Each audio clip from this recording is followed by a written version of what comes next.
205 000, 210 000, 320, 400 000.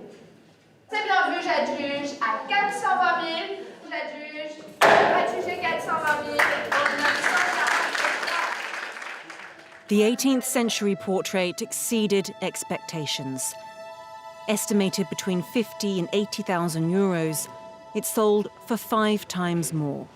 She's bounced around across Europe. She's covered war zones. The portrait has an intriguing story.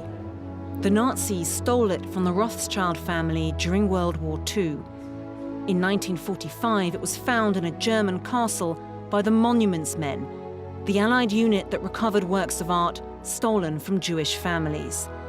They tracked it down thanks to Rose Vallon, who worked at the art museum used as a transit point by the Germans. If we turn this one round, and actually what's very important here is that Rose Vallon, who worked at the Jeu de Paume, noted down the numbers that the paintings received when they came in. And this meant that when the Monuments Men arrived at the end of the war and got into contact with her, she was able to tell them which works had come from which families and where they had then been sent in Germany. The portrait was handed back to its rightful owners. But not all stolen works of art found their way home.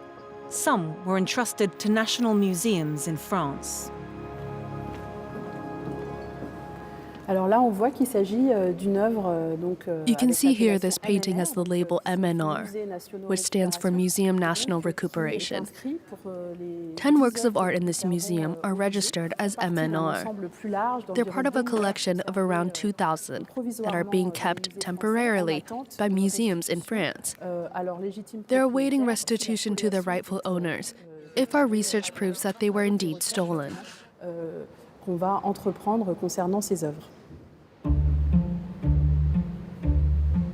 The Museum of Fine Arts in Lille will receive funding to try to figure out where its 10 MNR works of art came from and whether they were stolen from Jewish families.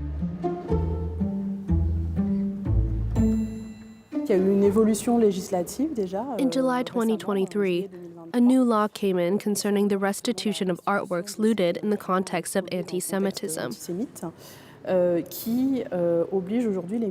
Today, museums have a better understanding of what is in their collections.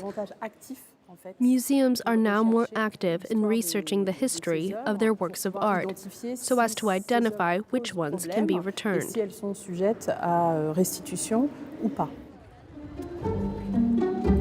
At the Louvre, researchers have been working on this for several years.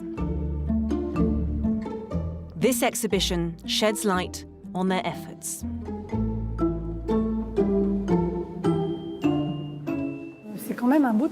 It's a lovely painting.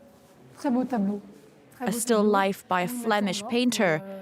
It's really beautiful. These 2 paintings belonged to Mathilde Javal. Mathilde Javal was a sister of my great-grandmother, who you can see right here. When she was 16, she never married. She lived alone during the war at 5 Boulevard de la Tour Maubourg. The Germans stole her 2 paintings. After surviving the Holocaust, she made a claim for them to be returned. But they were not found because of incorrect information recorded in the German archives. Recently, researchers found her legal heirs. There are 48 of them.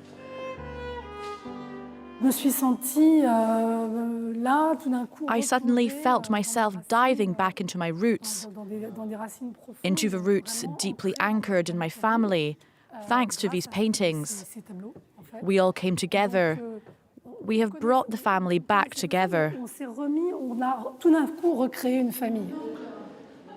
All the legal heirs chose to donate the paintings to the Louvre in memory of the 5 close family members who were killed during the Holocaust.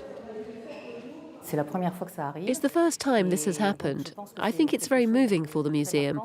They felt that having a label on the wall of the Louvre explaining the painting's history would have a more lasting impact than one at a Holocaust museum or in another place dedicated to the deportation of Jews.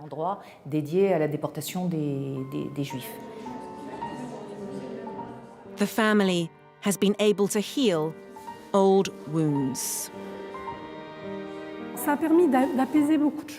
It has helped bring peace to our family.